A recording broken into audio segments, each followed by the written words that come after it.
Hello everybody, welcome back to another alternate build video. My name is Brickalier Bricks, and today I'm going to be showing you this custom walker I made out of two 501st battle packs. As always, you can join my Patreon for as little as $3 to get the PDF instructions, or if you'd rather have the free ones, they're going to be in the second half of this video.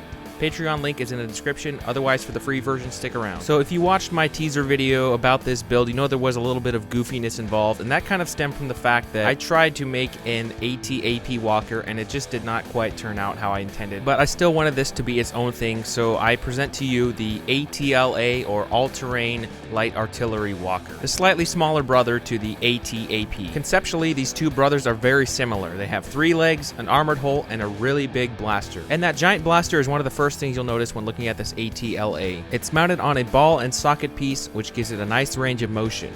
And below it is another secondary smaller cannon that can also go side to side. Behind the cannons, we have the front foot, which has a little bit of articulation. It's on a few movable and posable joints, which allow you to essentially raise or lower the front part of the walker. The 2 back legs, however, only have 1 point of articulation, which help keep the feet flat on the ground as the front leg moves. The back legs are constructed with some Technic parts as well as some other interesting building techniques, but rest assured they're more than sturdy enough to support the weight of the walker. And speaking of weight, let's go to the main section here, the crew compartment inside the armored hull. So you'll notice these panels on either side that are sort of angled to give it that armored look. But the really cool thing about these is they can actually open up to fully reveal the interior. Inside there's room for 2 minifigures, a pilot in the front and behind him a gunner, each with their own set of controls. When placing these minifigures inside, it's sometimes easier just to take the side doors off instead of having them raised all the way up. Because they're so heavy, they can cause the whole thing to tip backwards if you're not careful. That does remind me though, with the doors closed, this thing can actually do a wheelie, or a leggy. Anyway, there's 2 more features that I wanted to show off yet. Going back up to the top, there's a 3rd weapon. Basically, it's just a little missile pod, but it can rotate 360 degrees. And that brings us to the very back, which actually has one of my favorite features. This plate on the very back is the recommended place to pick up the walker, but it also doubles as a little platform where you can put 3 jet troopers and have them launch off of.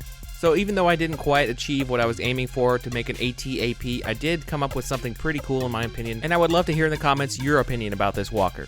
Before I go, I will say there were some leftover parts, and so I'm working on a small side build, so keep an eye out for that. Otherwise, if you'd like the PDF instructions, make sure you check out the Patreon link in my description, or the free instructions will be coming right up in just a second. Don't forget to hit that like button and the subscribe button. Many thanks for watching as always, and I'll see you in the next one.